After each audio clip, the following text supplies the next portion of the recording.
Je suis là. Ah, Étienne, j'ai une requête. Hier, j'ai cassé mon verre à pied. Et je vais savoir si par hasard vous en auriez un. Mais même à me donner. Ah, vous pouvez me le prêter? Non, c'est juste que demain, j'aurai peut-être pas le temps d'en racheter un.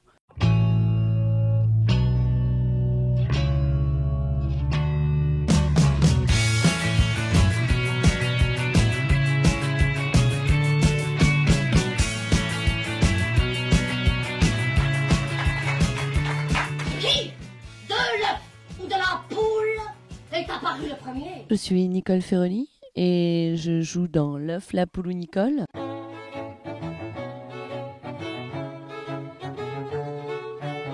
À la base, je suis professeure de SVT. C'était mon métier, j'allais dire légal, juridique. Enfin, voilà, c'était mon métier de base.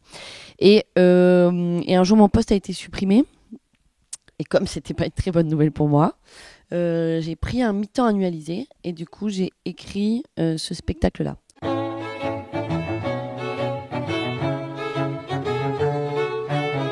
Ah oui, mais vous êtes décidément bien renseigné. Ma première expérience d'écriture, elle est liée au fait que je sois tombée dans des soirées un petit peu spéciales, un petit peu bizarres, des soirées scènes ouvertes. Alors c'est vrai que ça s'appelait soirée slam parce que c'est un nom qu'on met sur un concept, mais en gros, les soirées slam, c'était pas très compliqué. Il y avait un endroit où on pouvait parler devant les autres qui généralement nous écoutaient avant d'aller parler eux-mêmes. Et en fait, donc, je suis tombée dans une soirée comme ça, des rappeurs, à la fois des vieilles dames, à la fois des jeunes, des vieux, non, voilà, des petits, des grands, des gros, des pauvres, des riches, des perdus. Et comme tout le monde avait l'air de pouvoir écrire des textes, et ce sans être jugé, etc., d'un coup, je me suis dit que potentiellement, écrire était une possibilité. Année zéro, l'homo sapiens, ceci l'explique pas, l'invention du feu, la poudre, le téléphone, le dioxyde de carbone, les aspirateurs sans sac, les chaînes câblées, les écrans tactiles, les 4x4 en ville, qui klaxonne, l'application de chaîne sur l'iPhone, on est partout, on a commencé par la poudre.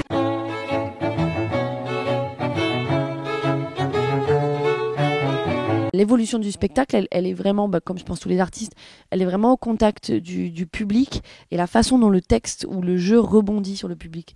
C'est-à-dire que il y a moi par exemple, il y a des choses que j'aimais jouer et malheureusement, si finalement je suis la seule à en rire, au bout d'un moment, je vais faire le deuil d'un morceau de mon spectacle que j'aimais bien ou d'une réplique que j'aimais bien parce que si 9 fois sur 10 elle passe à l'as, ça sert à rien de vouloir la garder à tout prix. Et puis inversement, voilà, des fois il y a des choses où on les trouve un jour J par accident, puis après on les garde. Alors après bon, là hier j'ai cassé mon verre, je dis pas que je vais casser mon verre tous les soirs parce que c'est pas pratique, mais globalement c'est un peu ça, c'est un peu souvent comme ça que ça fonctionne, c'est un peu par accident. Il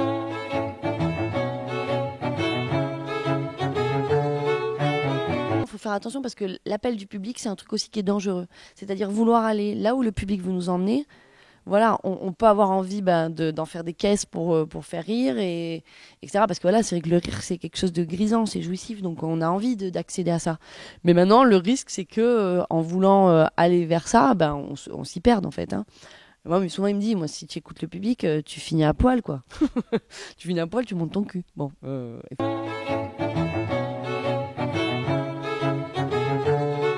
Ils sont tous là depuis le départ. Il y en a un qui a sauté. Avant, j'avais un personnage supplémentaire. Mais le gros problème, c'est que c'est un personnage qui me cassait la voix. Donc en fait, tant que je jouais peu, il n'y a pas de souci. Et parce que je jouais un bonhomme qui parlait comme ça. Oui, et donc... Et le problème, c'est qu'à partir du moment où je jouais plus d'une fois par semaine, je ne pouvais plus jouer du tout. Donc celui-là, malheureusement, j'ai dû l'enlever. Mais le gros avantage que ça a eu, ce qui est rigolo, c'est qu'avec ce personnage en moins, mon spectacle fait la même durée. Et bizarrement. C'est-à-dire que mon spectacle il est parti de 1h30. Quand j'enlevais ce personnage-là, il est retombé à 1h15. Et puis maintenant, il refait 1h30. Parce que j'ai tout redéveloppé, ou je joue plus lentement, ou plus... voilà, je joue différemment. Ça m'a laissé plus de temps pour trouver d'autres choses, en fait, sur les personnages.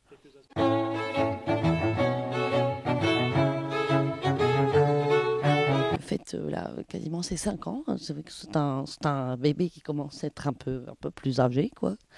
Et non, il y a deux choses. À la fois, le fait que finalement, comment dire, de salle en salle, il poursuit un peu sa route parce que voilà, des fois ça m'arrive de jouer dans un festival où du coup un programmateur va me proposer de jouer ce spectacle-là parce que c'est celui-là qu'il a vu, et ça se passe comme ça l'année d'après et ainsi de suite. Donc c'est vrai que normalement à la base je voulais l'arrêter l'année dernière, et puis finalement comme j'ai eu d'autres propositions pour le jouer et que moi-même d'un coup j'ai eu un peu une espèce de regret de me le laisser en cours de route alors que je m'amuse bien encore sur scène, du coup j'ai repris 1 an de plus.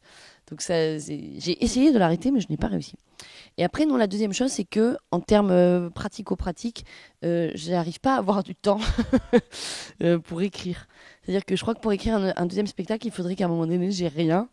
Et le fait d'avoir une chronique radio par semaine et maintenant en plus une chronique télé, voilà, le fait déjà d'être en perpétuelle pensée pour écrire 2 textes par semaine fait que j'ai pas il me faudrait un 3e hémisphère cérébral pour réussir à créer un autre spectacle. Non, et ça, du coup, j'y arrive pas.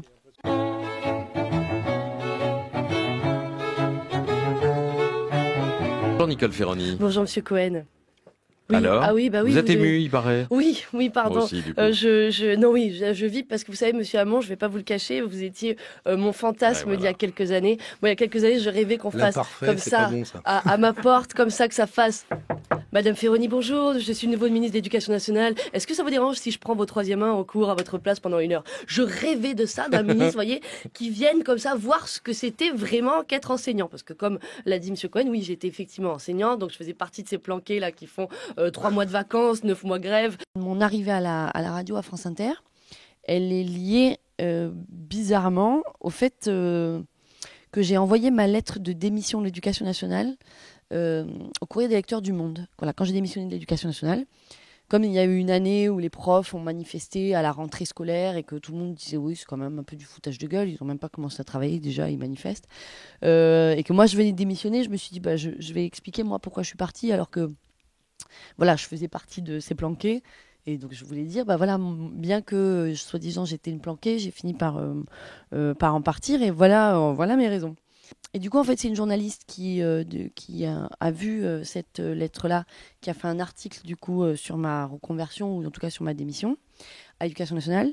Du coup, après, il y a une journaliste de France Inter qui l'a lu et qui m'a invitée à en parler à la radio. Et comme parallèlement, j'avais commencé l'émission On demande qu'à en rire à la télé, où je faisais un sketch par semaine et qu'eux cherchaient un chroniqueur, ils m'ont posé la question de savoir si je voulais tenter d'écrire des chroniques radio. Et du coup, j'ai commencé comme ça à la radio, dans l'émission Les Affranchis sur France Inter. Et puis après, à l'émission On va tous y passer. Et puis après, j'étais débauchée à la matinale.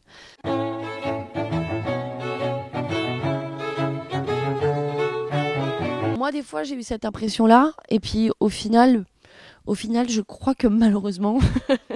non, au final, je crois que malheureusement, j'ai pas énormément d'impact sur les personnages politiques qui viennent. Je dis marrant parce que je dis personnage au lieu de dire personne.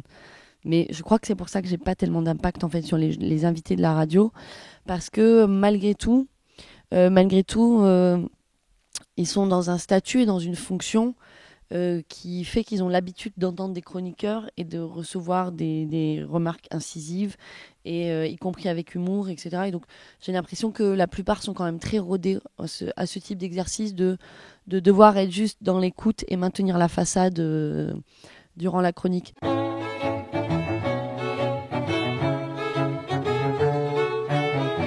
Moi, personne lit mon texte avant, personne me fait de débrief après. La seule remarque que j'ai, et c'est normal, c'est le temps de parole. Je parle trop. J'ai des chroniques qui sont trop longues.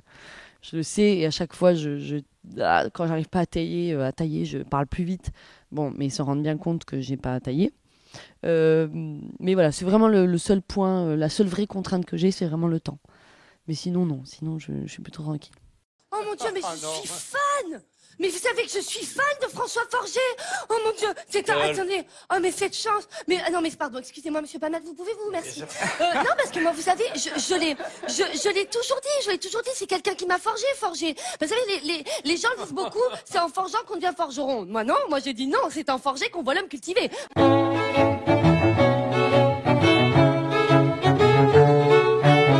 Voilà. Le matin, j'étais à la radio, le soir, j'étais sur scène, et le encore plus soir, j'étais à la télé. Oui, hier j'ai vraiment fait un beau strike médiatique, quoi.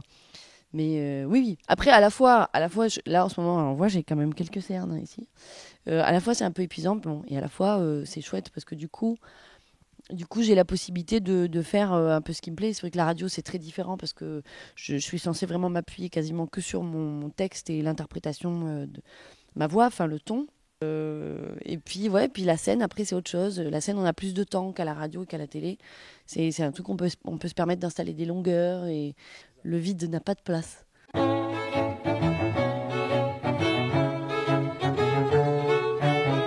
Donc voilà, Olga von Fleckenstein. En fait, j'allais me présenter, mais très certainement, les gens me connaissent de par ma longue carrière de cantatrice internationale.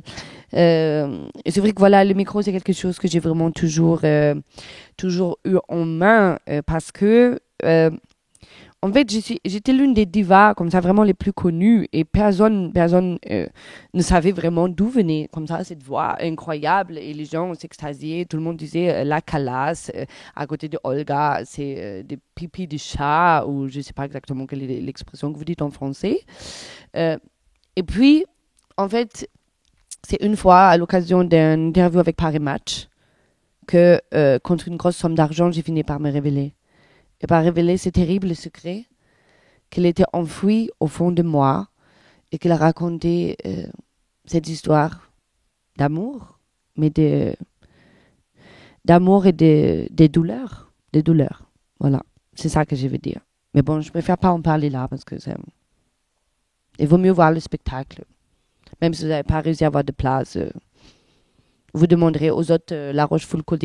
Non, Ripi-Fulcadien, mais non, je connais le mot de vous raconter.